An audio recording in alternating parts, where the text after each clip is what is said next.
bem-vindos à sétima palestra da 15ª Semana da Física, História de Todas as Mulheres. Primeiro lembrete, eu gostaria de falar que a lista de presença está no link aqui abaixo da transmissão. E hoje a gente vai entrevistar o quê? A gente vai ter uma palestra com a professora Ivone Mascarenhas. Ivone Primeirano Mascarenhas, graduada em Química e Física pela Universidade Federal do Rio de Janeiro e também concluiu seus estudos em doutorados na USP e realizou um pós-doutorado em Harvard University. Já foi diretora do Instituto de Física de São Carlos e atualmente é professora aposentada da USP. E também já foi professora emérita do CNPq. Tem área de pesquisa em física da matéria condensada, divulgação na física e também se especializou em cristalografia. Professora, você tem a palavra. Muito obrigada. Onde é que está o slide agora?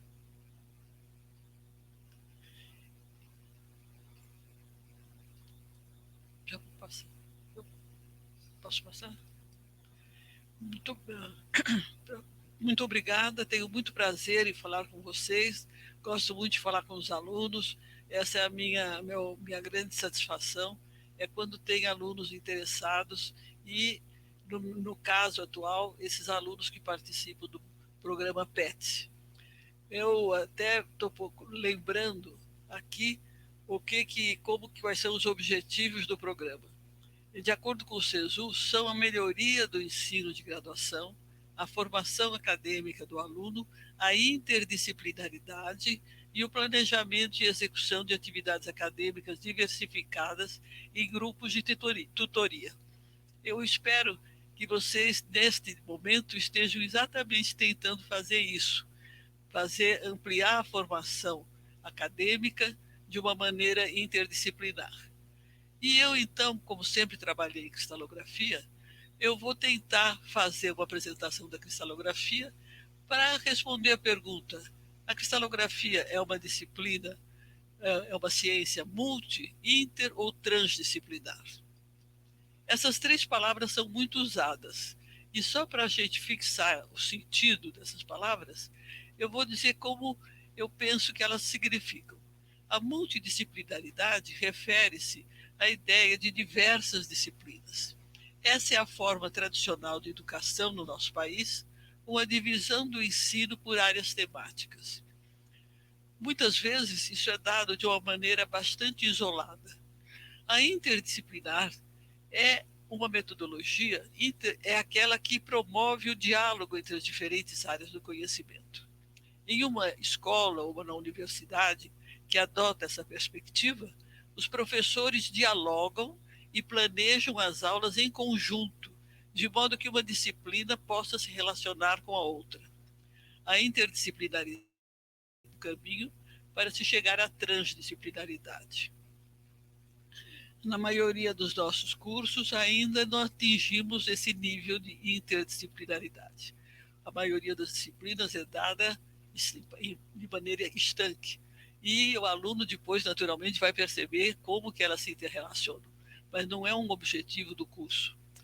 E a transdisciplinar, a educação transdisciplinar, é um conceito mais avançado em termos de divisão disciplinar. Essa forma de ensino exige não apenas a adição de disciplinas, mas a organização e contextualização do conhecimento envolvendo todas elas. Aí nós temos uma maneira nova realmente de trabalhar, e quando nós estamos em qualquer área do conhecimento, seja ciência, humanidades, nós temos certeza de que o conhecimento é transdisciplinar. Então, será, digamos, no futuro, um anseio de que se estabeleça no Brasil uma educação transdisciplinar. Vou passar para o próximo slide. Só para dar um exemplo aqui de como isso pode ser, o que isso pode significar, eu tenho aí um slide. Espera um pouquinho, eu não posso tirar esse negócio aqui. Isso aqui está sempre me incomodando.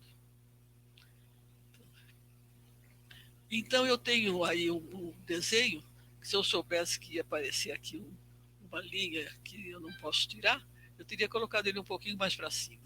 Então, eu tirei isso daí, naturalmente, de uma literatura em inglês, por isso está tudo em inglês. Lá no fundo da, dessa, desse slide, tem lá uma estrutura molecular. Então, você vê que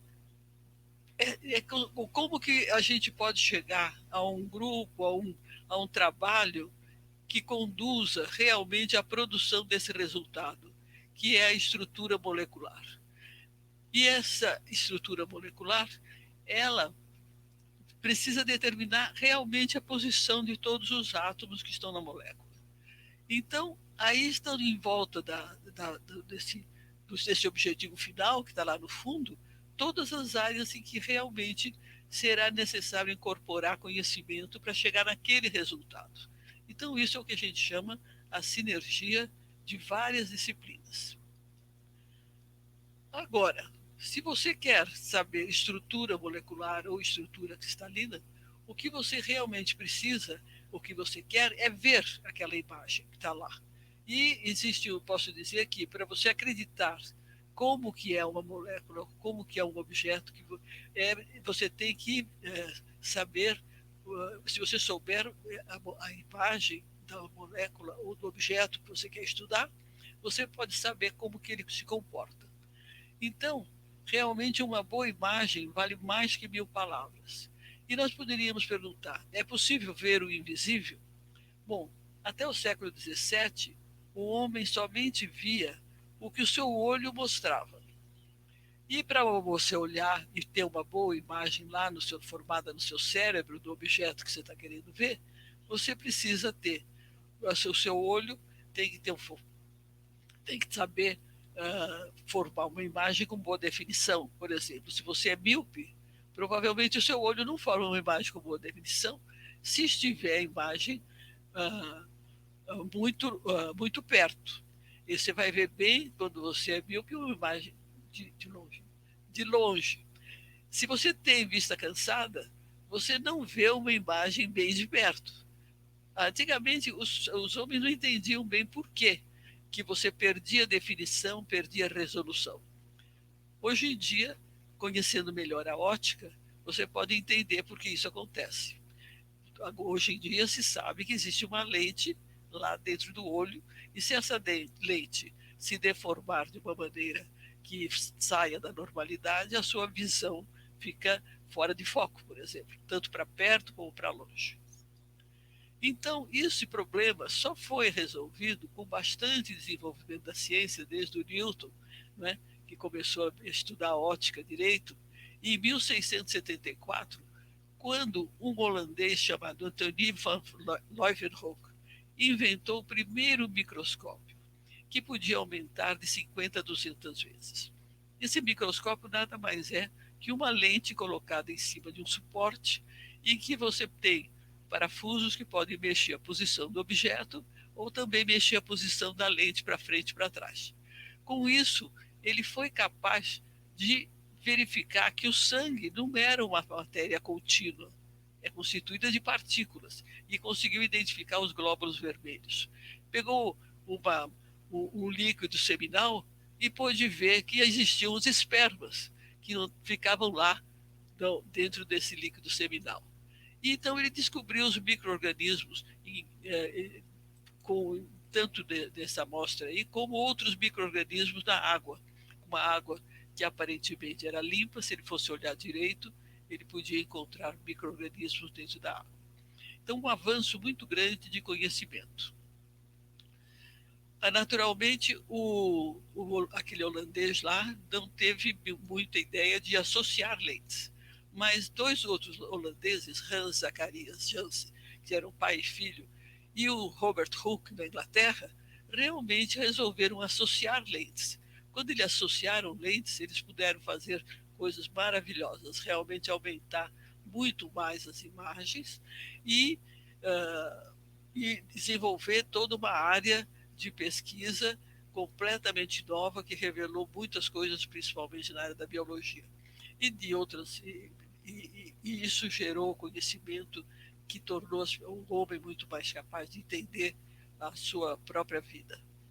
Esses resultados foram publicados, tem aí uma cópia, né, que eu consegui nessa literatura que está embaixo, né? E que vocês, se quiserem se aprofundar mais sobre isso, vocês podem procurar, que é muito interessante. Bom, então, quais são as características de um sistema óptico? Ele tem que ter uma capacidade de aumentar o objeto, ele tem que ter capacidade de resolução, que é separar detalhes dentro do próprio objeto que você está vendo. Esse gráfico aí mostra isso. Felizmente, essa coisa que tem aqui na tela não cobriu a fórmula que eu tenho para resolução. Se você olhar aí, a resolução, quer dizer, a menor separação que você pode ter num sistema óptico, é dada por um fator constante, daí tomado como 0,6, vezes lambda. Lambda é o comprimento de onda. E N é o índice de refração, que está no denominador, e seno de θ também no denominador. Para você melhorar a resolução, você gostaria de aumentar muito o denominador. Mas isso é muito limitado. O índice de refração não vai muito além de 1. Né? E o seno de θ, menos ainda. Por muito que você queira, ele vai. E se você fechar muito o θ, como está aí na figura, você acaba também tirando a luz. Então, o seno de θ é importante para as lentes, mas não é um fator determinante. Bom, a luz visível, se não me engano, vai de 400 a mais ou menos uns 600, 700 nanômetros. Então, você aí já tem a limite de resolução com aparelhos ópticos, né, usando luz. Bom, com esse avanço aí, apesar de tudo, mesmo no século XVIII, o Abade Aui, que era um religioso francês, estabeleceu umas ideias fundamentais para o estudo dos cristais. Ele recebeu uma amostra preciosa de um cristal, agora esqueci o nome, mas em todo caso, é um cristal que tem planos de clivagem muito bons. E essa amostra era muito bonita. E ele, inadvertidamente, quebrou essa amostra.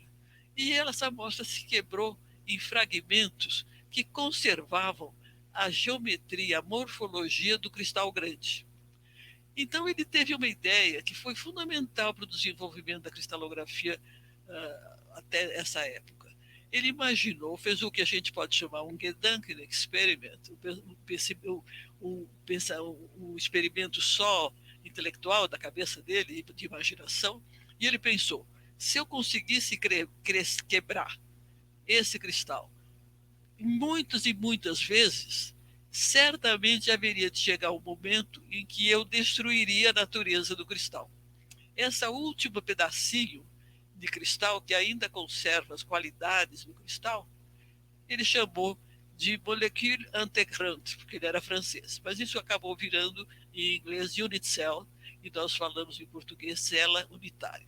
Então, ele teve uma ideia muito boa. Ele pegava um modelinho do que seria uma célula unitária e via juntando, e fazia um modelo que dá exatamente a aparência externa do cristal, com aquela simetria que o cristal tem. E isso, então, ele achava que ele não poderia ver as células unitárias da realidade, embora ele visse no modelo que ele fez, porque o degrauzinho entre uma célula unitária e outra é tão pequeno que a vista não tem resolução para ver. E ele fazia muitas medidas em cristais grandes, usando esse instrumento que está aqui ao lado, que se chama um goniômetro de contato. Nada mais é do que um transferidor, onde você tem um eixo e um suporte onde você põe o cristal, e você vai medindo o ângulo entre as faces. Então, com isso, ele estabeleceu uma lei muito importante da cristalografia, que é a chamada lei da constância dos ângulos interfaciais. E ele também conseguiu perceber que havia uma certa simetria que não era a mesma em todos os cristais. Então, ele já fez do início da simetria cristalográfica. Com o aumento da competência tecnológica dos séculos XVIII em diante, foram construídos vários equipamentos muito bonitos para fazer essas medidas com cristais. Era o goniômetro óptico, que está aí desenhado, vocês podem ver, um cristalzinho fica em cima do centro do goniômetro e esse cristal é iluminado e você pode observar quando a luz que vem bate na, na face do cristal, ela é refletida e você olha no ocular e vê essa reflexão aparecer. E vai rodando o cristal ao longo de uma direção e você vai medindo todos os ângulos. E isso serviu muito para analisar a simetria dos cristais. Por outro lado, outros aparelhos também ópticos também foram descobertos. Uma coisa importante que foi descoberta foi que a luz podia ser polarizada. Ainda não se sabia muito bem que a luz era uma radiação eletromagnética, mas já se percebeu que certas substâncias eram capazes de deixar passar somente uma certa componente da luz, que eles não entendiam muito bem. E a mesma substância, se você pusesse a 90 graus com esse primeiro a primeira lâmina, digamos assim, ela ia eliminar a luz. Então dizia-se que a luz estava polarizada. E além do mais, se descobriu que se você tiver um analisador e um polarizador, esses dois objetos aqui, que são em geral certos materiais adequados para isso, que fazem esse efeito, em geral tem uma certa estrutura cristalina também, se você colocar uma substância qualquer entre os dois, vai acontecer uma coisa muito curiosa para muitas substâncias. Elas são o que a gente chama oticamente ativas. Quer dizer, passando a primeira luz polarizada pelo objeto, ele gira o plano da luz polarizada e você determina qual é o ângulo, colocando em extinção novamente a luz polarizada. E com isso você pode, por assim dizer, classificar que certas substâncias são oticamente ativas. Devido ao desenvolvimento, eu posso apenas lembrar vocês que no século XIX nós tivemos um cientista no Brasil, foi o primeiro cientista brasileiro que teve sua vida científica realmente na Europa. Foi José Bonifácio de Andrade Silva. Ele era, na realidade, um mineralogista e conhecia muito bem todas essas coisas que eu estou contando para vocês e descobriu vários minerais e conseguiu classificá-los, etc. Que com esses dados, com essas informações todas, começamos a classificar as substâncias de acordo com suas propriedades ópticas e de simetria. Então, passo adiante para mostrar que mesmo naquele século, esses mínimos conhecimentos de cristalografia que já havia, levaram Pasteur a fazer uma descoberta muito importante quando ele tinha apenas 26 anos. Ele estava estudando a borra do vinho. O vinho é um produto muito... Ele estava em Paris, já tinha feito seu doutoramento, foi trabalhar com um cientista que era um antigo discípulo do Waury, e então ele tinha lá esses cristalzinhos que apareciam na borra do vinho. Esses cristalzinhos eram os tartaratos duplos de sódio e amônio. O Pasteur falou: o que eu vou olhar aqui? Para olhar no microscópio, naturalmente, que era o que tinha. Olhando cuidadosamente, mas com muito cuidado e com muita intuição, muita percepção, ele verificou que havia dois tipos de cristais. Esses dois tipos de cristais eram como se fosse a imagem especular um do outro. E está bem desenhado aí no desenho os dois cristais. E ele, colocando na luz polarizada, ele via que um desviava a luz polarizada para a direita, o outro para a esquerda, que são chamados cristais levógenos e destrógenos. Ele achou muito curioso isso, e ele falou assim, pensou, olha que intuição maravilhosa, será que as moléculas que estão dentro desse cristal também têm essa qualidade? O que é que ele fez? Pegou os cristais levógenos, dissolveu em água, e os destrógenos também. E aí foi fazer a medida lá no polarímetro óptico. E realmente as soluções também tinham capacidade de girar a luz polarizada para a direita e para a esquerda. Então, ele não sabia ainda como eram essas estruturas moleculares, mas ele sabia que elas tinham uma estrutura que devia ter esse enantiomorfismo que existia no cristal. E que provavelmente o cristal enantiomorfo nada mais era que o resultado de você ter esse enantiomorfismo molecular. Por essa razão, ele foi considerado o pai da estereoquímica. Bom, depois de fazer essa descoberta maravilhosa, ele partiu para o negócio de vacinas, né, e ficou totalmente envolvido com isso praticamente a vida inteira. Mas esse trabalho dele, muito inicial, foi um trabalho fundamental para a química, principalmente. E tudo por causa dos cristais, portanto, da cristalografia. Agora, bom, levou muito tempo, até 1895, quase no final do século XIX, quando Röntgen estava fazendo uma experiência. Nessa época, estava muito em moda estudar o espectro de gases rarefeitos que se colocava dentro de uma ampola, que é um tubo de Crookes. E desses gases rarefeitos, eles eram excitados e saía um espectro, saía uma luz. Eles emitiam luz e essa luz era analisada por um espectrômetro óptico. Na realidade, o Röntgen costumava cobrir completamente a ampola e ter apenas um orifício para deixar sair essa luzinha para ele poder focalizar em cima do espectrômetro. Mas ele também, de repente, observou que mais ou menos a 1 metro tinha uma tela fluorescente que ele usava mesmo para procurar o feixe lá das emissões dos gases. E dessa tela fluorescente apareceu uma ligeira fluorescência. E ele falou, puxa, está saindo alguma coisa através da caixa de papelão que eu coloquei aqui. E ele tentou fazer alguns experimentos para determinar o que era essa coisa que estava saindo lá de dentro. Mas ele tentou ver, por exemplo, se fazia difração com isso. Mas vocês sabem que para fazer difração, naquele tempo, até hoje, com luz visível, você usa uma série de fendas espalhadas periodicamente, e aí você tem o fenômeno da difração. Ele fez essas fendas mais pertinho uma da outra que ele pôde e não adiantou nada. Essa radiação que saía lá de dentro não foi espalhada nem difratada. Então, não sabia o que era, que é que ele chamou raios X. E isso ficou uma coisa de grande uso em medicina para fazer radiologia. Muita utilidade. E o próprio von Laue estava mesmo interessado era nos espectros dos gases e continuou trabalhando nos espectros dos gases e esqueceu disso, não fez mais nada.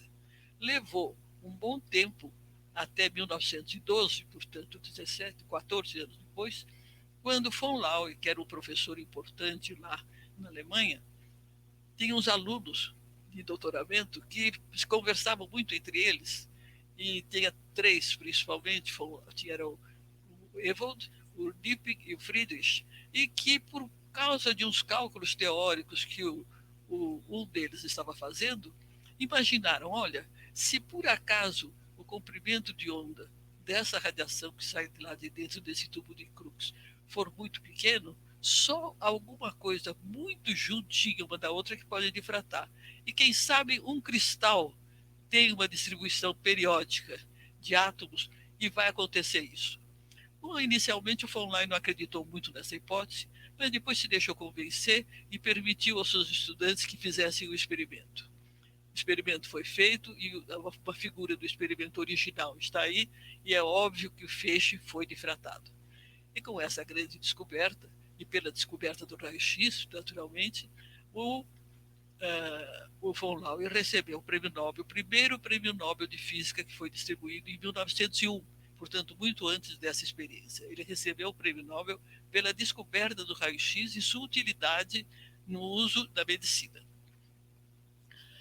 Mas um pouquinho só depois, 2 anos depois, 2 cientistas, pai e filho, William Lawrence Bragg e William Henry Bragg, lá na Inglaterra, resolveram aprofundar essa experiência de difração de raio-x e montaram um trabalho que eles fizeram muito artesanal, tiveram que montar toda a coisa, desde a ampola, o sistema para fazer a difração e tudo, e realmente começaram a pensar que isso seria uma arma formidável para estudar como que essas coisas que estão lá dentro da matéria se distribuem periodicamente.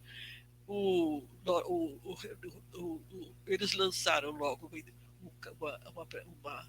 uma fórmula simplificada da difração de raio-x, fazendo uma semelhança com reflexão, como se os planos cristalográficos é que estavam refletindo os raios-x, estabeleceram a lei de Bragg, e aí começou realmente a cristalografia por difração de raio-x. O filho é que se interessou mais por esse tipo de trabalho. O pai pensou no contrário. Se os átomos que estão lá dentro desse material, eles têm um comprimento de onda típico de raio-x, é um espectro também, que pode caracterizar todos os elementos.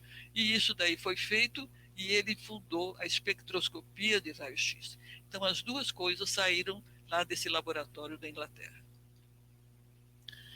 Bom, voltando agora a como obter a imagem de qualquer coisa que você queira, oticamente, eu tenho essa figura aí que mostra, em linhas gerais, o que faz o microscópio óptico. Você tem aí uma mosquinha, você passa uma luz através da asa da mosquinha, põe umas lentes, as lentes pegam os feixes difratados e convergem esses feixes difratados e fazem a imagem. Então, com o raio-x, devia acontecer a mesma coisa. Você pega um cristal e incide o raio-x, obtém o espalhamento, a difração do raio-x, aí põe uma lente. Só que lente para raio-x não dá. Por quê? Porque o índice de refração é praticamente 1 para todos os materiais. Então, você tem que fazer um trabalho de pensamento, de teoria. Você tem que descobrir como que a lente, como que a lente faz essa síntese aqui, e aí então tentar fazer isso computacionalmente. Lá na época do Bragg, era na mão mesmo, né? Porque não tinha computador. Mas eles fizeram os primeiros cálculos e resolveram uma coisa, porque quando você tem as intensidades, você não tem a onda propriamente. Você tem a onda, você tem que ter a amplitude da onda e a fase relativa da onda para poder somar todas as ondas. Se você não tem a fase, você tem um problema. Esse era o problema da fase. Naturalmente, resolver esse problema da fase levou vários anos, dezenas de anos, para ser realmente resolvido, e mesmo assim de forma estatística. Então, nós realmente hoje em dia usamos um computador. E com esse computador, você resolve o problema da fase e obtém a estrutura da molécula do cristal que você está estudando. Uma primeira estrutura muito importante que foi feita, além daquelas que os Bragg fizeram, só saiu em 1929. Kathleen Lonsdale era uma aluna de física muito, muito boa, que era aluna do Bragg. O Bragg chamou essa moça para trabalhar com eles. E ela fez, por um método de tentativa e erro, o estudo completo de uma substância da qual não se tinha ainda consciência de como seria a fórmula estrutural. Era o hexametilbenzeno. Não podia trabalhar com benzeno, porque o benzeno é líquido. Então, produziram o hexametilbenzeno, cristalizaram o hexametilbenzeno e ela fez todo o cálculo para calcular a densidade eletrônica, que é isso que você realmente calcula, e o máximo de densidade eletrônica é o lugar onde está o átomo, dentro do mapa de densidade eletrônica.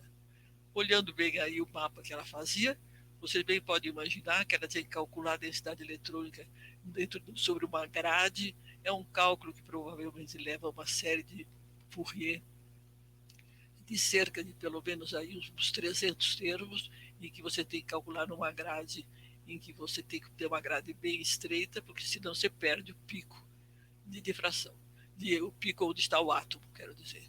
E ela fez isso praticamente tudo à mão e conseguiu desvendar a fórmula estrutural do hexametilbenzeno. O trabalho dela, além disso, ela fez muitas outras coisas, mas ela foi considerada tão valoroso que ela recebeu esse título de Dame. Dame quer dizer, é o feminino de Sir, é uma honraria máxima que o rei da Inglaterra ou a rainha da Inglaterra dão para as pessoas muito importantes para o reino, para o império. E ela foi a primeira mulher, junto com uma outra, a ser fellow da Royal Society. Então, nunca nenhuma mulher tinha entrado na Royal Society. A primeira que entrou foi essa cristalógrafa.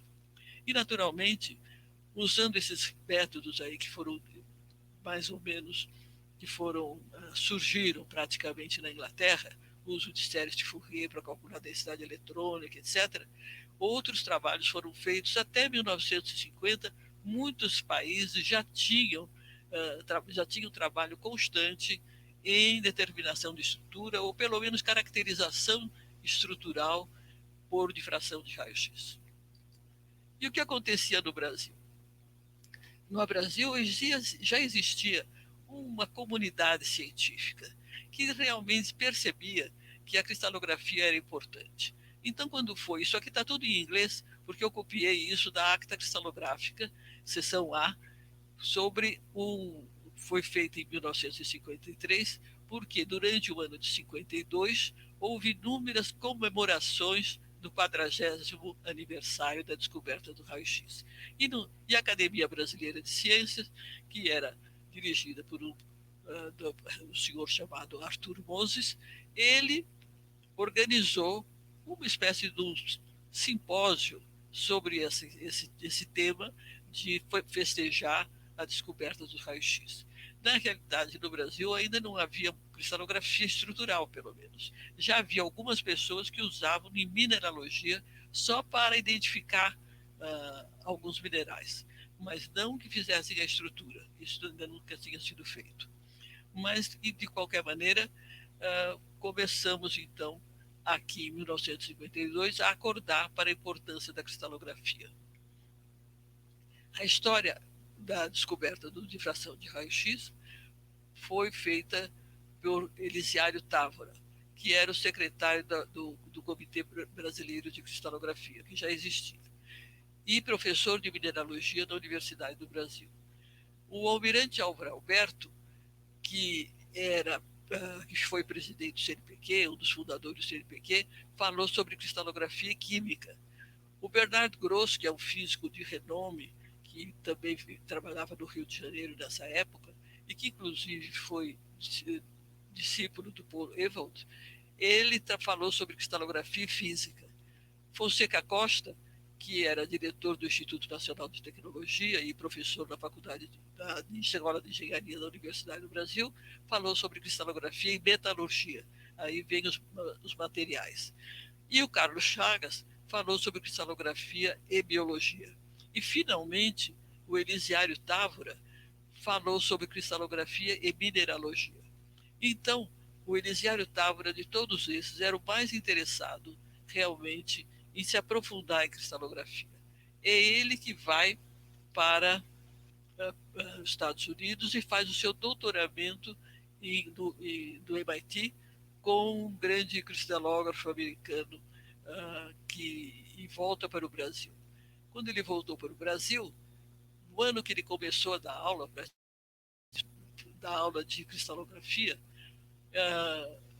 2 anos antes ou 3, ele já tinha começado. Mas eu tive a oportunidade de escutar, de assistir às aulas dele. E fiquei bastante interessada nessa área, tanto eu como meu ex-marido. Viemos aqui para São Carlos e, quando chegou em 1959, tivemos a oportunidade de ir para os Estados Unidos. O Sérgio foi trabalhar em física de estado sólido e eu fui trabalhar em cristalografia em Pittsburgh, na Universidade de Pittsburgh.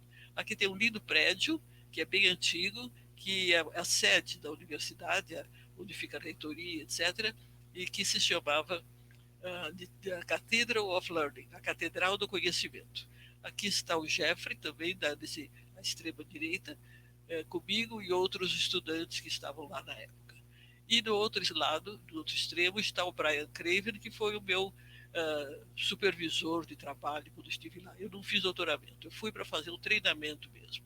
E desse ano, quase 2 anos que eu passei lá, conseguimos fazer uma estrutura que foi publicada em acta cristalográfica e que foi uma coisa muito interessante, porque aparecia uma molécula d'água de cristalização, porque, como você vê, num cristal, além da molécula, pode cristalizar outras coisas junto.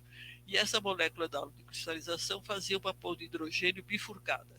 que era uma coisa que já tinha sido prevista, mas nunca tinha sido observada experimentalmente. Então, esse meu primeiro trabalho aqui teve uma certa importância, digamos, um certo sucesso mais fora de série por causa desse resultado. Dali para diante, eu procurei disseminar a cristalografia estrutural no Brasil, atraindo alunos de vários lugares. Eu tinha começado esse programa de mestrado e doutorado com o bolsa da CAPES, do CNPq. Então, aqui em São Carlos, recebemos vários alunos. Depois, eu também, cada vez que ia para o congresso no exterior, procurava captar potenciais cristalógrafos, a maioria deles latino-americanos, que acabaram vindo para o Brasil e se radicaram no Brasil. E se formaram assim durante esse tempo todo durante até hoje. Né? Esse meu mapa aqui é de 2014, que eu fiz isso por outro motivo. Mas já existem mais grupos ainda, e cada estrelinha dessa é um lugar em que tem um laboratório de cristalografia atuante. O Glaucio Oliva, que vocês devem ter uma ideia dele, porque ele foi presidente do CNPq, fez um levantamento exatamente em 2014, por ter sido o ano da cristalografia pela Unesco, e numa palestra que ele deu, ele disse, e ele fez o levantamento, eu realmente não fui eu que fiz esse levantamento, foi ele que fez, que até 2014, cerca de 400 trabalhos publicados referentes a proteínas tinham sido feitos no Brasil. Eu não estou dizendo que 400 estruturas foram resolvidas, estou dizendo que trabalhos. E cerca de 4.000 moléculas estudadas por difração de raio-x também participaram resultados estruturais de moléculas cuja estrutura foi determinada aqui no Brasil, estavam incluídas em 4.000 citações, 4.000 artigos. Então, parece que realmente a minha ida para os Estados Unidos foi muito profícua e nesse sentido de trazer e formar esse background de cristalografia no Brasil, que hoje em dia é uma coisa normal. Os métodos experimentais de cristalografia são de 3 tipos principais, eu diria. Um que é de baixa resolução. Todo mundo pensa que só alta resolução interessa, mas hoje em dia, principalmente, com nanopartículas e com moléculas de proteínas que podem estar em solução, um método de baixa resolução pode dar informações bem interessantes. A difratometria de pó, em que você tem amostras microcristalinas, quer dizer, micro quer dizer que todos têm partículas microcristalinas ou semicristalinas, e é muito útil para a caracterização de materiais de interesse tecnológico. Muitas vezes pode-se até fazer a estrutura, quando é um caso mais simples. E a difratometria por monocristais, que exige que você tenha amostras muito puras e monocristalinas, para, pegando esses monocristais, fazer a difração e realmente chegar ao conhecimento da estrutura molecular e cristalina. Fontes para fazer experiência de raio-x. A fonte usual, mais comum, são os tubos a vácuo, e que está em quase todos os laboratórios da indústria ou das universidades. E os aceleradores de elétrons, que geram a radiação que nós denominamos radiação síncrotron. Até início, vamos pensar nos difratômetros, sem pensar propriamente nas fontes. Até início da década de 60, todas as experiências eram feitas em câmeras dotadas de filmes fotográficos, que registravam os feixes difratados. Todos esses filmes tinham que ser revelados, secados, e cada pontinho medida a intensidade a olho. Praticamente só no fim é que surgiram algumas scanners, alguns aparelhos próprios para fazer escaneamento de filmes, mas muito pouco foi usado. Por quê? Porque depois da década de 60, com o aumento da computação e da automação, surgiram difratômetros automáticos que tinham contadores de cintilação ou detetores bidimensionais. Com um difratômetro automático, você põe o cristal no porta-amostra, se o cristal for de boa qualidade, o difratômetro funciona colocando o cristal em posição de Bragg para todas as reflexões, e o contador de cintilação também se move para recolher essa intensidade e manda isso para um computador. Então, aquilo que era meses de trabalho com filmes se termina para as moléculas pequenas num tempo de coleta de dados, se no máximo, digamos, 10 horas, 24 horas, se for uma molécula, se for um cristal muito, de célula unitária muito grande. Mas para um cristal normal, umas 4, 5 horas já era fácil de fazer essa coleta. Isso depois de 1960. E, naturalmente, isso veio ao Brasil através de financiamento de CNPq, FAPESP, etc. Agora, eu quero só salientar a vocês a Com relação licença, entre... professora. Hã? A senhora me Pois não. escuta? O quê? Só para avisar que já se passou 40 minutos da palestra. Já passou 40, A vou senhora tem passar. mais 20. Então, vou Se a senhora adiante. quiser se prolongar 10 minutos, ok. Certo. Então, quando você determina a estrutura cristalográfica e estrutura molecular, você tem possibilidade de querer modificar essa estrutura para melhorar as propriedades. Pode ser catálise, pode ser dependência de propriedades físico-químicas, muitas coisas. Quando se usa radiação síncrotron, bom, quando você precisa de radiação intensa e bem focalizada e bem monocromática. Hoje em dia, existe um Centro Nacional de Pesquisa em Materiais, o CNPM, aonde foi feito o primeiro síncrotron brasileiro, e desse síncrotron brasileiro, isso tudo ficou tão nítido que era muitíssimo importante para estudar a radiação de raio-x que o síncrotron gera, que criaram-se mais 3 laboratórios no mesmo campus. Então, hoje em dia, do Laboratório Nacional de Síncrotron, na realidade, nós temos um campus com vários laboratórios, cada laboratório desse com equipamentos de primeira linha, não só o síncrotron, que é uma preciosidade para o Brasil e que permite fazer medidas e estudar problemas os mais variados, contanto que nós tenhamos pessoal formado e capacitado para usar todas essas facilidades.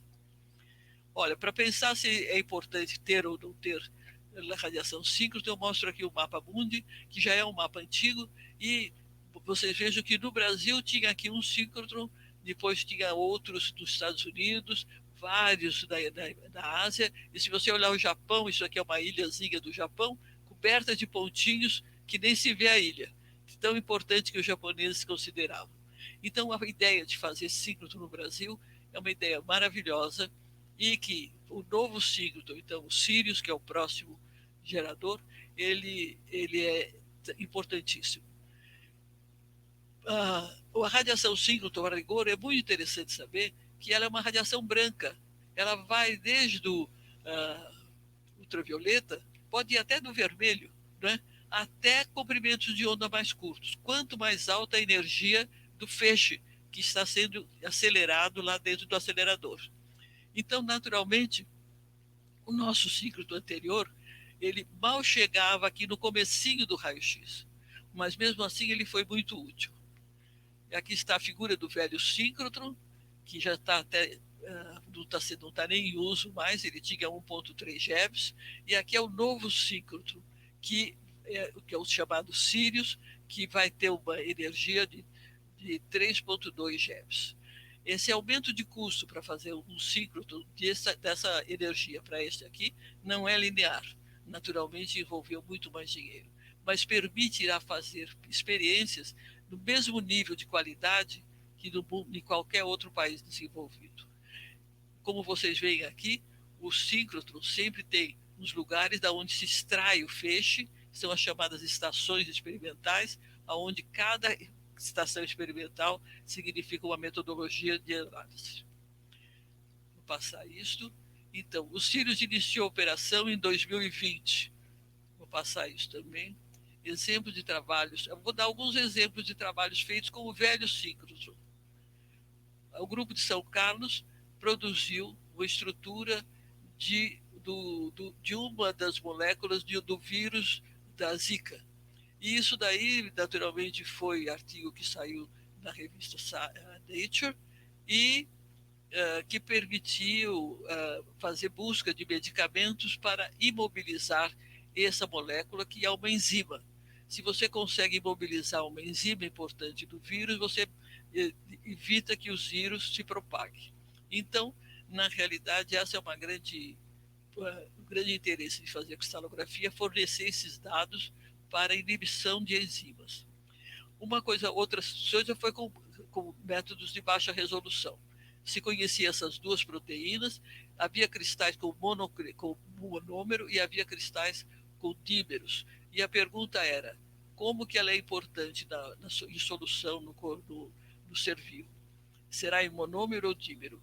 Então, essa curva em vermelho é a curva de espalhamento a baixo ângulo, e você pode ver que, se você imagina que a molécula é um dímero, você recalcula essa curva, teoricamente, e não há concordância. Quando você disse que era um monômero, dá uma concordância praticamente inegável. Então, ficou bem estabelecido que, muito provavelmente, essa proteína deve funcionar em solução no ser vivo, sob forma monomérica. Agora, com a nova fase dessa moléstia que está nos atingindo a todos, nós temos novamente o próprio síncrotron antecipou aprontar a estação de proteínas para poder começar a trabalhar com proteínas e entrar na corrida que está sendo feita no mundo inteiro de buscar medicamentos para para essa moléstia. Na realidade, aqui em São Carlos temos esse CIBFAR, que é o Centro de Pesquisa e Inovação em Biodiversidade e Descoberta de Novos Fármacos. O nosso grupo aqui trabalha em várias coisas e já tem alguns resultados interessantes para outras doenças. Mas eu escolhi esta porque foi o último resultado e que é uma busca de antivirais contra a Covid-19. Para só vocês verem como que é o trabalho, todo esse pessoal aqui, esse CIBFAR, nesse projeto, compreende todas essas pessoas que estão aqui envolvidas e todas essas instituições, IFISC, ICB da USP, Instituto de Química de São Carlos, Instituto de Química da Unicamp, dois departamentos da UFSCar, Faculdade de Ciências Farmacêuticas da USP, Instituto de Química da Unesp, Biofísica da Unifesp, e de 2 grupos, e mais grupos da Suíça, 2 grupos da Suíça que estão dentro desse mesmo projeto. Bom, rapidamente, esse grupo de São Carlos aí conseguiu fazer a clonagem de uma enzima que já era conhecida como sendo um potencial alvo para fármacos, que purificou, cristalizou e depois foi tentar usar uma série. Sabe que busca de fármacos hoje em dia é uma coisa que se faz em grandes bancos de dados. E aqui no Brasil existe um banco de dados importante que foi constituído com moléculas extraídas das nossas plantas enfim, de seres vivos da nossa flora e da nossa fauna.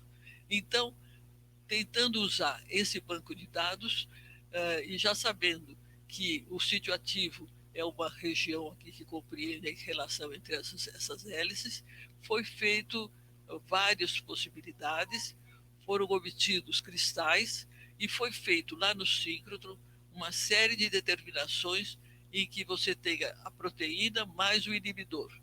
E se localizou, possível 10 amostras, na realidade foram testadas muito maior número de amostras de substâncias de produtos naturais, mas essas 6 aqui, elas conseguiram se localizar no sítio ativo pela difração de raio-x e por modelagem molecular.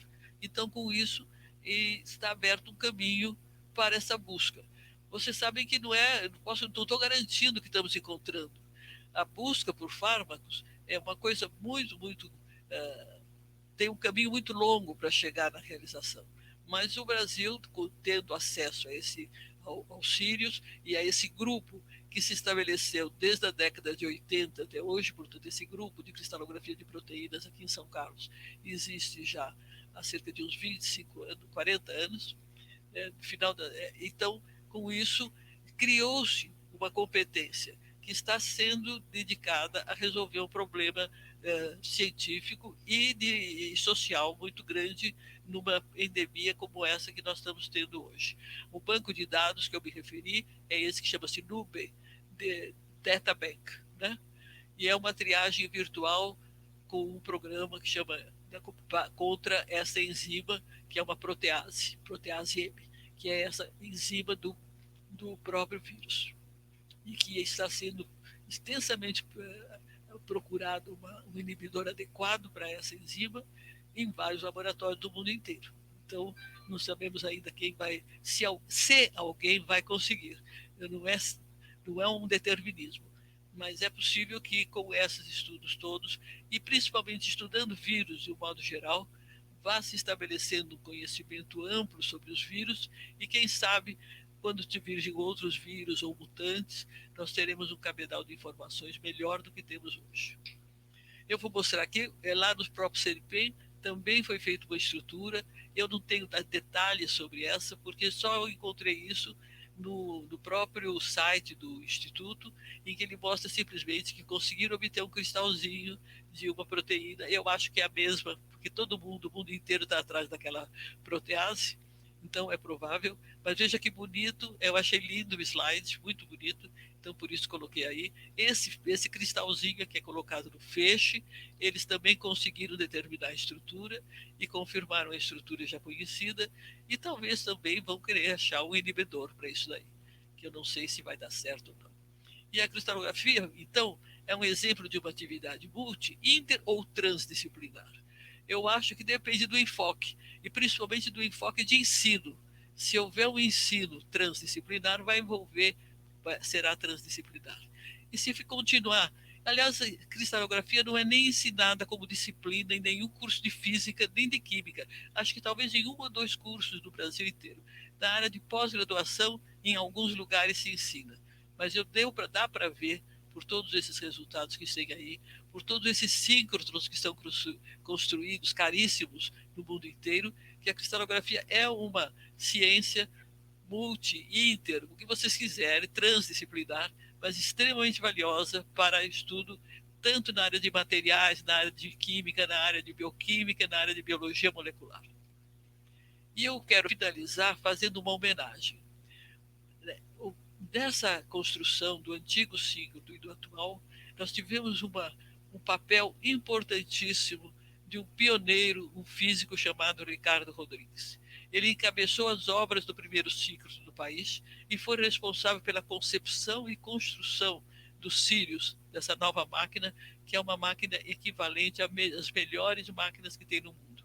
Espero que seu exemplo de competência e criatividade possa inspirar as novas gerações e que o resultado de todo esse teu trabalho, construindo dando origem a esse centro enorme de pesquisas, seja valorizado tanto pela classe científica, como pelos empresários e como pelo governo, que possa manter esse centro, o CNPq, com todas as suas facilidades, plenamente capaz de desenvolver as pesquisas de ponta que o Brasil precisa.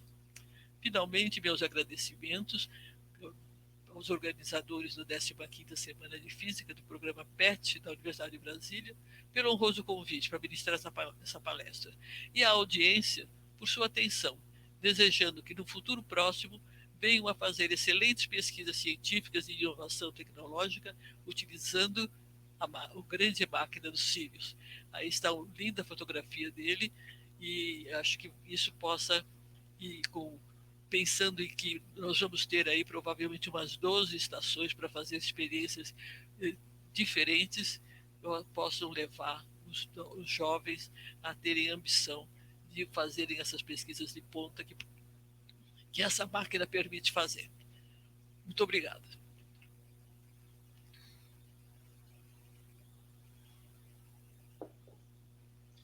Muito obrigado, professor. A sua palestra foi enriquecedora para a gente. A cristalografia é realmente uma área interdisciplinar. Tenho certeza que as pessoas gostaram. E realmente a gente não vê muito sobre cristalografia na física. Não tem nenhuma matéria, nenhuma disciplina que tenha foco nisso. E, como você disse, na química também. Então é algo enriquecedor, porque é algo novo. Nem todo mundo conhece. Então, agora a gente vai para uma sessão de perguntas do chat. As pessoas ficaram bem empolgadas no nosso chat, falaram comentários muito positivos, e a gente vai passar algumas perguntas para a senhora. Tá bom, estou às ordens. A primeira pergunta A primeira pergunta é do Vinícius Cerqueira Silva. Boa tarde, professora. Existem aplicações da cristalografia no nosso cotidiano? Bom, a cristalografia do nosso cotidiano, ela serve, por exemplo, para você garantir que uma molécula é aquela mesma. Se você pensar em todos os controles que tem que haver para qualquer. Tanto é que existem indústrias que têm a difração de raio-x online, da linha de produção, para ter certeza que está fabricando aquele produto, que é um produto importante para uma função, por exemplo, uma catálise, por exemplo, e que vai medindo, já vai tirando o difratômetro, o difratograma, para checar automaticamente se está se produzindo de fato aquela substância. Então, como arma analítica, ela é uma de grande utilidade no cotidiano, naturalmente, da produção de materiais, em geral, materiais de alto valor e de uso muito específico, como, por exemplo, as ligas metálicas, as cerâmicas, os fármacos. Você pode ter a necessidade de checar.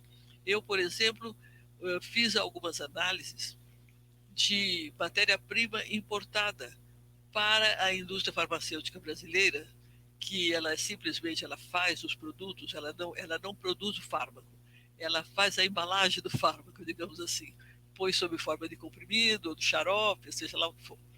E eu recebi uma vez da Fiocruz umas amostras para identificar se essas amostras eram autenticamente o que elas tinham importado. E realmente tinha o componente, mas extremamente impurificado. Outra vez eu fiz a mesma coisa para uma indústria farmacêutica que estava querendo produzir um remédio desse tipo, eu não sei bem como é que se chama, mas um antidepressivo. E eles queriam ter certeza que estavam fabricando o depressivo com a molécula na conformação certa. Quer dizer, a conformação é fundamental para a função. Não sei se você sabe, a mesma molécula pode, por exemplo, ter uma estrutura trans e uma estrutura cis. A estrutura trans é ótima, a cis pode ser até danosa. Existem exemplos de grandes desastres que foram feitos porque essa checagem talvez tenha sido feita, mas não foi levada em conta. Só depois do desastre que foi, por exemplo, o caso da talidomida. Então, se você está sintetizando, porque na realidade, depois que você faz o trabalho com a substância natural, em geral, os fármacos vão ser obtidos por síntese. Ninguém vai pegar, sei lá, se é uma substância que sai do limão e vai tirar como a vitamina C, aí você vai pegar toneladas e toneladas, ou milhares de toneladas de limão para poder extrair vitamina C. Você pega toneladas de milho de limão para fazer suco de limão. E as pessoas tomam suco de limão e tomam vitamina C. Mas se você quiser fazer a vitamina C mesmo, você não pode, seria um absurdo para você fabricar 1 grama de vitamina C, quanto limão você tem que tirar e para fazer tirar o caldo e fazer a tal da vitamina. Então, todos os fármacos, inclusive antibióticos, são feitos sinteticamente. Agora, quando você está fazendo a síntese, você faz por etapas. Então, eu participei uma vez de um trabalho com um químico que estava sintetizando um certo fármaco e ele queria ter certeza que o fármaco, mesmo nas fases intermediárias da síntese, tinha exatamente a conformação necessária. Porque se ele não tiver, dali para diante ele vai fabricar outra coisa, que não terá o mesmo efeito. Você sabe que os receptores do organismo, eles são extremamente, têm uma estrutura muito característica. Por exemplo, se você quer inibir uma enzima, a molécula tem que ter aquela configuração para interagir com aqueles aminoácidos que estão ali no sítio ativo. A mesma coisa, então eu vejo que influi no cotidiano, influi de uma maneira muito positiva se for bem aplicado. Excelente, professora. Realmente, a gente tem muita aplicação e muita coisa que a gente não sabe, que passa despercebido aos nossos olhos. Pois é. A próxima pergunta do chat é do Matheus Nascimento. A senhora poderia falar falar para quem está na graduação em física, qual seria um bom caminho para seguir o ramo da cristalografia? Qual seria um bom caminho? Olha, eu acho que se você fez Sim, física, talvez seja o melhor caminho, porque você estudou tudo que você precisa. Você fez o curso de matemática, onde você sabe o que é o desenvolvimento em série, o que é uma modelagem, o que é interpretação de gráficos multidimensionais. Então, a parte matemática você já tem, a parte computacional provavelmente você vai ter também, e a parte física de entender o fenômeno da difração você também tem. Não é de, não é de se espantar que muitos cristalógrafos sejam físicos. Agora, hoje em dia, nós temos uma quantidade enorme de desenvolvimento tecnológico nessa área. Então, ah, os cristalógrafos, digamos assim, tem muitos cristalógrafos que se dedicam praticamente a fazer softwares adequados para certos cálculos e tão mais simples quanto possível para que uma pessoa que não saiba cristalografia possa introduzir os dados e rodar o programa. Essa não é, para meu ver, a melhor maneira de trabalhar cientificamente. Mas, como você já fez, como as indústrias já fizeram os difratômetros automáticos de alta precisão, o pessoal teórico já fez esses programas maravilhosos também. Então, às vezes, a pessoa que não tem muita formação nessas áreas pode entrar, principalmente, por exemplo, um químico teórico. Provavelmente um químico teórico tem uma formação já muito boa para entrar nessa área sem grandes problemas. Não é? O pessoal que não é químico teórico, mas que é químico de síntese, por exemplo, de repente ele pode ficar motivado a ter isso daí e não vai ser muito difícil ele se adaptar. Então eu acho que dentro da área de exatas, eu acho que nós podemos navegar muito tranquilamente de uma formação para outra. Por exemplo, o Glaucio Oliva, que é o nosso orgulho aqui em São Carlos, ele é formado em engenharia elétrica. Depois ele gostou, achava que era bom fazer biofísica, entrou para o grupo de biofísica para fazer mestrado. Depois interessou-se por cristalografia, pulou para o grupo de cristalografia, fez o mestrado. Depois foi embora para a Inglaterra, fez doutorado lá. Mas, de qualquer maneira, você vê que é uma transição. Eu acho que com a vida vai abrindo os caminhos. Se você for uma pessoa que procura realmente seguir os seus anseios, você não se conforma que só porque eu me formei em engenharia elétrica, agora eu tenho que ser engenheiro elétrico para os próximos 60 anos da minha vida, você quer fazer uma coisa diferente, não é que ser engenheiro elétrico não seja importante, é muito importante, mas para o seu anseio, você quer outra coisa. Então você vai procurar essa outra coisa. Pode ser até filosofia, pode ser qualquer outra coisa. Eu acho que não é. Eu acho que o pior é você matar o seu anseio e não perseguir aquilo que realmente se acha importante. Então, eu acho que se o trabalho é bem feito, positivo, é bom para o país, seja lá o que for que você for fazer. Naturalmente que o pessoal que está querendo dirigir as pesquisas começa a dizer, não, você tem que ir para a engenharia de materiais, ou você tem que ir para isso, para aquilo. Eu acho que o mais importante é que as pessoas sejam verdadeiramente interessadas. Então, se elas forem verdadeiramente interessadas, motivadas por o que elas vão fazer, elas vão fazer coisas boas. E quando elas não são, provavelmente elas vão fazer a rotina. Vão ser usuários de tecnologia, usuários da ciência, e não propriamente um cientista realmente produtivo que vai contribuir para a ciência do seu país, para o desenvolvimento do seu país e para a ciência do mundo inteiro, para a ciência da humanidade. Então, eu acho que é isso. Qualquer um pode fazer aquilo que quiser, se tiver realmente motivado e quiser sentar, estudar e trabalhar e aprender aquilo que ele precisa saber para fazer aquilo que de repente lhe parece a coisa mais importante. Professora, você deu uma resposta assim excelente. Realmente é aquilo que, se você tem interesse, você tem vontade, se é aquilo que te esquenta o coração, é o que você vai se dedicar e fazer um bom trabalho. Exatamente. E vai ficar Próxima, feliz ainda, que também é uma boa razão. Próxima pergunta do chat agora é do Vinícius Andrade. No que o estudo da luz síncrona interfere na evolução, da evolução da cristalografia, em especial aqui no Brasil? Desculpe, eu não entendi a pergunta, o começo. No que o estudo da luz síncrona interfere na evolução da cristalografia, em especial no Brasil? Bom, o estudo da luz, qual luz? Se a luz síncrotron, a luz ou Da luz radiação síncrona. eletromagnética, a luz eletromagnética. Luz Bom, síncrona. a luz do síncrotron, né? Bom, acontece o seguinte, quando você resolve fazer uma máquina feita o síncrotron, principalmente se você tem uma pessoa inspirada, como é o como foi, aliás, né, que ele já faleceu, o Ricardo Rodrigues, isso daí leva à exigência de muitas competências. Você tem o grande cérebro que está planejando tudo, mas, por exemplo, uma coisa que é muito importante é como o prédio é feito. O prédio não pode ter vibrações.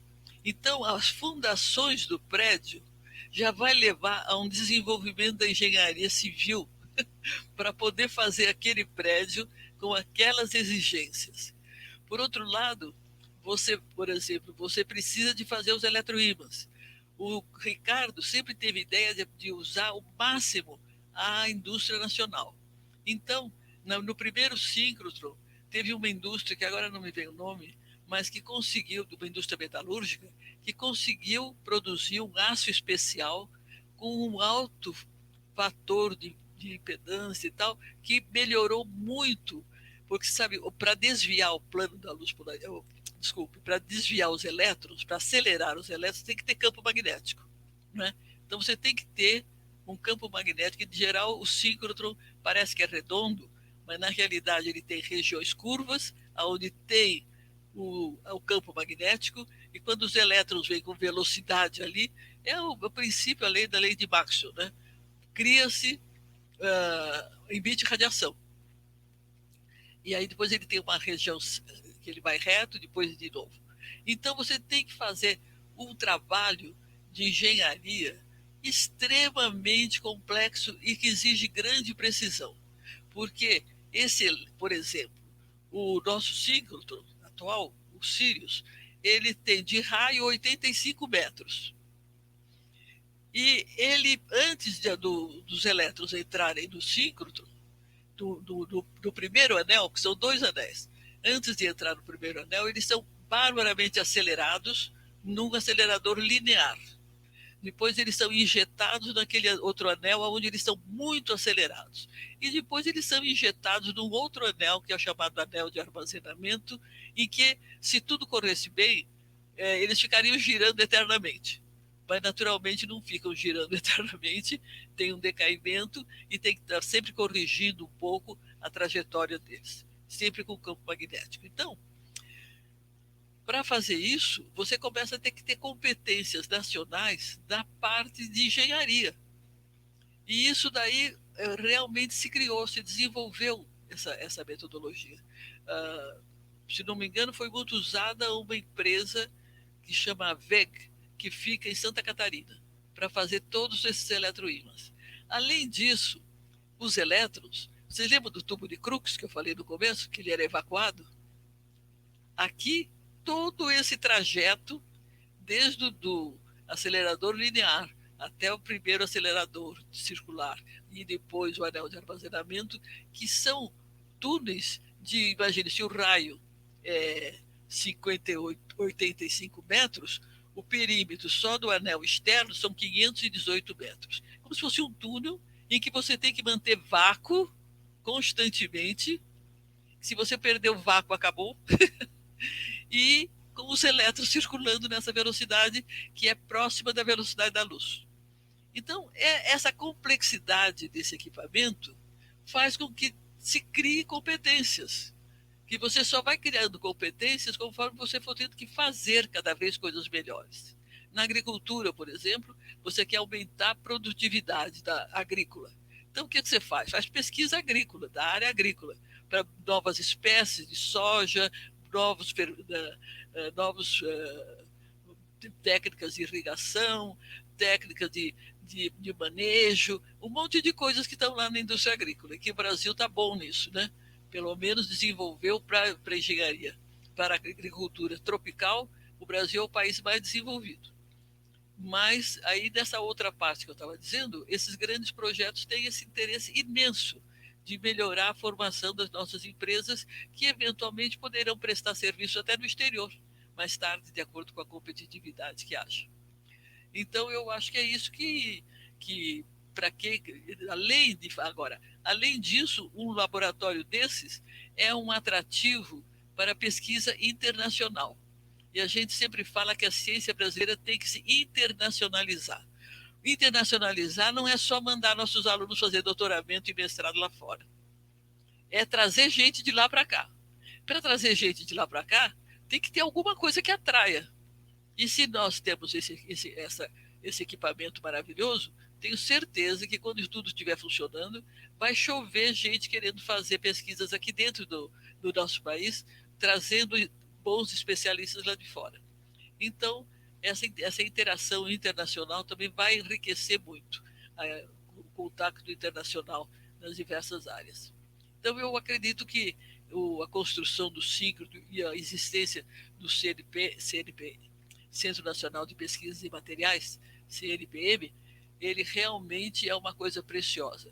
E isso bom para todos, porque as universidades brasileiras, os pesquisadores brasileiros agora podem fazer proposta de fazer pesquisa lá, não só no síncrotron, como em outros equipamentos que tem lá no CNPM. Então a gente tem que usar isso. Talvez nos seus mestrados e doutorados fazerem algum projeto para ir lá fazer uma medida, pelo menos, né? Junto com o orientador. Acho que isso daí deveria ser uma coisa que todos os orientadores deveriam estimular os alunos a irem pelo menos fazer uma medida lá para verem a grandeza que é aquele negócio lá. E se impressionarem e ficarem bem ambiciosos, querendo fazer coisas cada vez melhores. Eu não sei se respondi. Respondeu com certeza. É realmente importante que a gente invista na nossa indústria nacional e que a gente permita trazer mais pessoas de fora e que isso evolua a nossa ciência, a ciência brasileira, que no final vai estar sendo a ciência brasileira que antes estava um tanto atrasada, mas ainda se esforçando muito, trazendo a ciência para o mundo. Isso é muito importante. Na palestra de hoje de manhã da Ana Zélia, ela falou sobre o curso de verão, sobre como participar. A gente já teve uma petiana nossa que participou, a Amanda. Então, se as pessoas quiserem saber sobre esse curso de verão, saber como seria fazer uma medida lá, vocês podem voltar lá na palestra da Ana Zélia. Quem é que veio? Foi a Ana Carolina Zene? Pergunta do chat agora. Uhum. Quem foi que veio fazer a palestra? Ana Zeri. A Ana Zeri, conheço. Ela é uma pessoa muito entusiasmada. Ela é ótima. Sim, ela é muito legal. Para a próxima pergunta do chat agora, do Paulo Martins. Sendo a cristalografia uma ciência interdisciplinar, seria possível estudá-la nas escolas com experimentos que cativem os alunos a se interessarem por essa área? Seria possível trazer essa área da cristalografia mais para perto das escolas, de quem ainda não chegou na graduação? Sim. Você quer dizer, por exemplo, no curso fundamental e médio, né? Eu nunca apliquei, Isso. mas eu acho que vale a pena. Eu conheço pessoas que fizeram com alunos de curso fundamental e médio experiências para crescer cristais em solução, que é uma coisa interessante, fazer modelos em cartolina de diferentes tipos de cristais e mostrar os cristais, porque naturalmente não é muito fácil você ter os cristais para levar e mostrar para as crianças. Mas o fato de você poder crescer, tem algumas substâncias que crescem com facilidade. Cristais pequenos, mas crescem. É muito interessante, isso estimula muito as crianças. Eu acho que pode sim. Isso poderia entrar na área aí de ciências de um modo geral. Né? Acho que pode sim. Durante o Ano Internacional da Cristalografia, que foi em 1914, houve várias iniciativas desse tipo, tanto aqui no Brasil, eu mesma não fiz nenhuma dessa natureza, mas houve gente que fez. Na Argentina, eu sei que houve gente fazendo, no Uruguai, e nos Estados Unidos, claro, tem muitas. Então, eu acho que é viável, é possível fazer. É preciso só que a gente tenha alguns professores que se interessem, né? Que tenham um pouco de conhecimento de mineralogia, pelo menos. E isso que não é muito fácil, porque estaria na área dos professores de ciências. Então, não é tão fácil que os professores de ciência tenham na sua formação a cristalografia. Então, para eles é difícil entrar numa área da qual eles não tiveram formação. Mas isso é uma boa ideia, viu? Acho que a gente poderia fazer aí alguma tentativa de levar esse conhecimento também das licenciaturas em biologia. E química, naturalmente, também, muito. Em geral, os de química que fazem mais isso. Eu acho que pode, não tem dúvida. Seria ótimo realmente ter mais experimentos nas escolas. É o que carece muito, o que mantém as crianças e os adolescentes distantes. É o fato muitas vezes de só ficar em quadro, em equações e contas e eles não verem as coisas acontecendo de verdade. Agora para a próxima pergunta do chat. Quais são os principais desafios e perguntas sem resposta da cristalografia? Quais são os principais desafios? O que a gente ainda não consegue resolver na cristalografia? Ah, olha, tem algumas coisas que já existem, mas que são tão difíceis de obter que só tem em um ou dois lugares do mundo, né? Que seria o laser de raio-x, que daria uma possibilidade muito grande de fazer estruturas com mais facilidade. Mas mesmo para fazer o laser é muito complicado. Então, não é em qualquer lugar que você acha. Eu tenho poucos lugares no mundo que eles estão fazendo essas pesquisas. Agora, a, a espectroscopia de raio-x acabou existindo, sendo usado muito em astronomia também, né? Para saber a natureza dos corpos celestes que emitem luz. Então, é uma área muito interessante também, que eu acho que não é tão explorada assim. Mas ah, o que nós temos, acho que o problema agora não é só fazer estrutura, é fazer estrutura e entender a função dessa molécula que tem essa estrutura nos organismos vivos. E isso daí é que é o grande desafio. E a cristalografia colabora muito com isso, porque ela faz a imagem das moléculas. E hoje em dia, no síncrotron, o feixe é tão intenso que você pode fazer interação entre uma enzima e um substrato, por exemplo, e verificar em loco, em tempo real, a modificação que a enzima está sofrendo e o que está acontecendo. Então, a nível de biologia molecular, é que nós temos o grande desafio. E com essa radiação síncrotron, inclusive com o novo Sirius, existe a possibilidade de fazer experiências em tempo real em que você mede mais de um de uma grandeza, mais de uma propriedade física ou química ou biológica. Então, aí é que eu acho que está o desafio.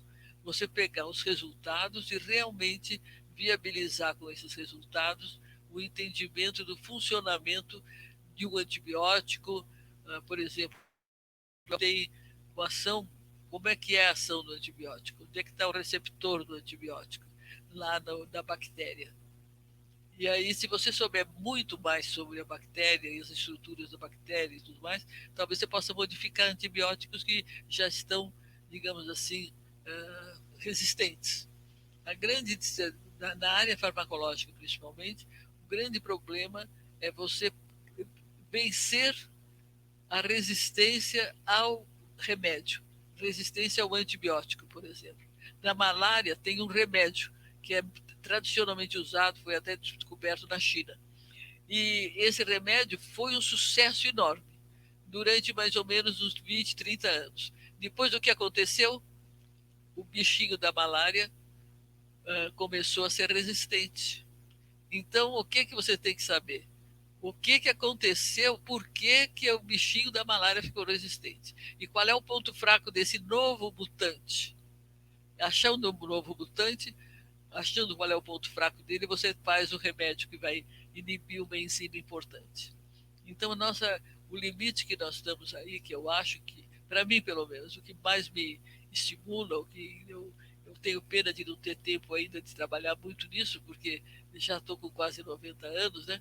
Mas, de qualquer maneira, para os jovens, eu acho que essa área da interação com a biologia molecular é que vai resolver grandes problemas de tratamento de doenças endêmicas e que são, em geral, ou devidas a micro-organismos, como a malária, por exemplo, né, que é um micro-organismo que fica vivendo lá dentro do corpo da pessoa, a doença de Chagas, que é a mesma coisa, ou as doenças aí do outro extremo, que são as menores seres, que são os vírus.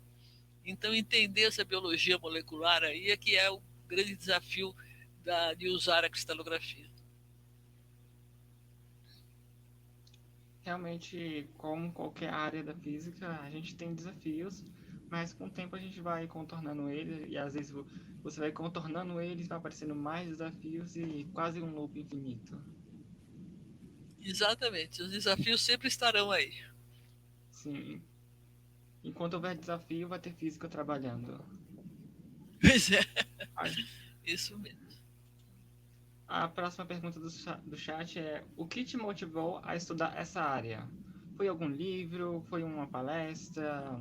A indicação de Não, professor? O que te trouxe para para essa mim, área? o que me motivou foi que eu tive um curso de cristalografia no meu curso de química. E foi com o professor Elisiário Távora, que era uma pessoa que estava, naquela época, muito entusiasmado com a cristalografia. Tinha acabado de chegar do MIT, né? E então eu achei que a cristalografia era uma coisa tão intermediária entre física e química que realmente eu achei que era ali que eu devia me dedicar. E, infelizmente, feliz ou infelizmente, não sei, o professor Elisiário Távora, nessa época, foi fundada a Petrobras, que foi uma coisa que motivou muitos jovens a irem se dedicar a estudar o petróleo. E ele, como era um homem muito competente, passou a se dedicar à geoquímica do petróleo e fez uma carreira nessa direção, trabalhando nessa direção que ele achou que naquele momento era o mais importante para que o Brasil pudesse desenvolver bem a Petrobras, né? Então, ele não seguiu muito na carreira de cristalógrafo. Mas felizmente eu e mais alguns seguidores aí levamos a bandeira para frente. E a cristalografia está praticamente implantada no Brasil. Tanto é que o Ricardo Rodrigues uma vez me falou que quando foi criado o primeiro síncrono, a única sociedade científica brasileira que apoiou foi a Sociedade Brasileira de Cristalografia.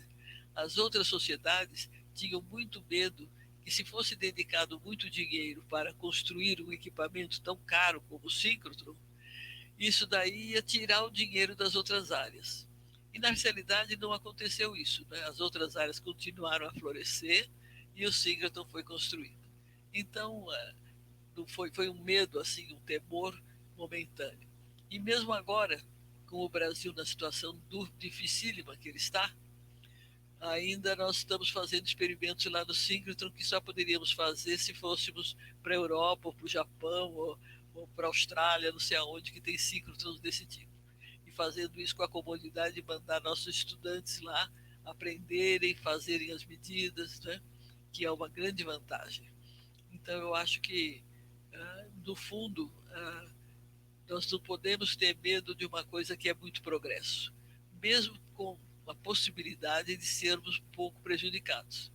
Mas, de fato, nem fomos. Nem fomos porque acho que se desenvolveu bem a física, a química, a biologia durante todo esse tempo em que foi feito o síncrotron. Né? Levou tempo, levou 10 anos para construir o primeiro síncrotron. Mas foi porque o país não tem esse recurso assim tão grande para dispor imediatamente. Esse mesmo Sirius está sendo fabricado já faz uns 6 anos, né? Pelo menos, eu nem lembro, que é desde a primeira ideia até começar mesmo a obra, eu acho que foi lá, não sei se 1912, 1913, por aí. Então eu acho que, mas mesmo assim, acabou construindo e está aí, apesar de todos os altos e baixos. Realmente, professora, às vezes desafios costumam nos desafiar a gente desafiá-los também. Isso E a mesmo. gente agora tem uma última pergunta do chat. A gente, a gente tem mais 6 minutos. Eu acho que a senhora consegue responder rapidinho. Pois não. É, a senhora pode falar um pouco sobre sua atuação na divulgação da física? A senhora também trabalha nessa área. Como a senhora lida? Bom, isso daí eu comecei a fazer depois que me aposentei compulsoriamente na USP. Continuei como professora sênior, ainda faço algumas coisas de cristalografia lá no laboratório, tenho aluno, né, de doutoramento, mas eu sempre gostei muito dessa área de difusão científica. Então comecei a fazer isso. Comecei a fazer um trabalho em escolas para levar um pouco mais de conhecimento para as escolas do segundo grau. Depois eu achei que devia criar pelo menos um site e criar uma atividade mais de difusão mesmo. Então aí nesse tem um site que chama Ciência Web, se pode acessado como usp.br/ciência web, em que já faz uns 15 anos que esse site existe e que a gente vai enriquecendo com coisas que a gente faz nas escolas, com algumas atividades em paralelo de outras coisas. Criei agora uma pequena área sobre mulheres da ciência, mulheres não da ciência, mulheres que fizeram a diferença. Não precisa ser na ciência, pode ser em qualquer outra coisa, em que a personalidade delas foi importante. E comecei, inclusive, com uma americana chamada Helen Parker, que era uma negra que se recusou a ceder o lugar dela no ônibus para na hora que lotou o ônibus e começaram a entrar os brancos. E ela falou, não, não saio, eu estou aqui, não saio, não saio. Criou uma celeuma brutal e que foi, a meu ver, o início do grande movimento que existe até hoje nos Estados Unidos e no mundo inteiro, né? Mas nos Estados Unidos em particular. Ainda não se venceu o racismo, mas muita conquista já foi feita. E eu acho que é isso que é importante. Não adianta ficar só lamentando, mas percebendo que muitas conquistas já foram feitas. E, inclusive, o Martin Luther King era da cidade dela, e ele se envolveu nisso no início da atividade dele, exatamente por causa dessa greve aí que ela fez de não querer sair do lugar, e depois com a greve que os americanos de negros fizeram de não usar o ônibus enquanto não acontecesse o que tinha que acontecer, que é deixar de ter essa separação. E aí o Martin Luther King entrou nessa hora e dali para diante foi a grande carreira do Martin Luther King. Então eu acho que ela era uma mulher extraordinária e foi a primeira que eu coloquei na nossa série. E dali para diante tem várias mulheres que vou escrevendo assim uma pequena biografia, nada muito longo, uma coisa bem sintética, e vou colocando no site. E assim com outras coisas que vão acontecendo, que eu vou colocando lá no site. Contribuições de outras pessoas de fora também. Então, com isso, é isso que eu faço. E procuro fazer essa difusão dentro do meu âmbito de alcance, né? Não tem nenhuma propaganda, digamos assim, disso. Mas eu acho que vale a pena Sim. fazer, mesmo que seja numa escala pequena. Eu não sei se Certo, era isso que professora. você queria que eu Então, dissesse. sim, a senhora explicou bem e a gente vai olhar na internet e a gente divulga aqui no link dessa transmissão. Mas chegamos ao fim. Muito obrigado, professora, por você Eu que disponibilizar o seu tempo para a gente para poder participar. A gente fica eu muito, muito agradeço, feliz. eu agradeço muito a vocês e desejo muita sorte, muita felicidade, muito boas ideias aí durante a conclusão do curso, se vocês forem diretos para o trabalho ou se for assim do trabalho, digamos, não sei se vocês têm aí custo de licenciatura, que alguns queiram ir Temos sim. direto para a educação, ou aqueles que vão para o bacharelado, que provavelmente vão querer fazer um mestrado ou um doutorado, que o Brasil consiga reconhecer a importância da ciência e, se não for nesse governo, seja no próximo, todos nós Sim. preocupados com isso, não cair nessa de eleger uma pessoa que não tenha qualidades, né? sermos muito mais críticos Exatamente. na hora de votar. Isso é que a gente precisa fazer. Às vezes a pobreza Precisamos dos disso. candidatos é desanimadora, mas escolher o melhor. Muito bem. E Com continuar certeza. ativo, né? Continuar ativo, se manifestando, procurando influenciar a política. Porque se nós não influenciarmos a política, tudo é feito lá, nos conselhos, do Senado, da Câmara, das câmaras de vereadores. Então, eu acho que, como cidadão, todos nós deveríamos nos preocupar muito em ter um papel, uma influência junto a esses grandes órgãos para não deixar que haja uma estagnação total do desenvolvimento do país por preconceitos, no final das contas, né? Preconceitos religiosos, preconceitos de raça, preconceitos, essas coisas que só levam a gente para trás. Agradeço imensamente e desejo muita felicidade. Vamos então, Então, finalizamos assim. então é isso. Muito obrigado a todo mundo que participou, interagindo no chat. Depois a senhora pode olhar que as pessoas mandaram. Foram Isso, eu todos comentários agradeço. muito positivos, muito interessante. E a gente encerra por aqui. Agora a gente vai ter a entrevista com a professora Eliar. Vai começar agora, exatamente às 16h30. Então eu vejo vocês até lá. Tchau, professora.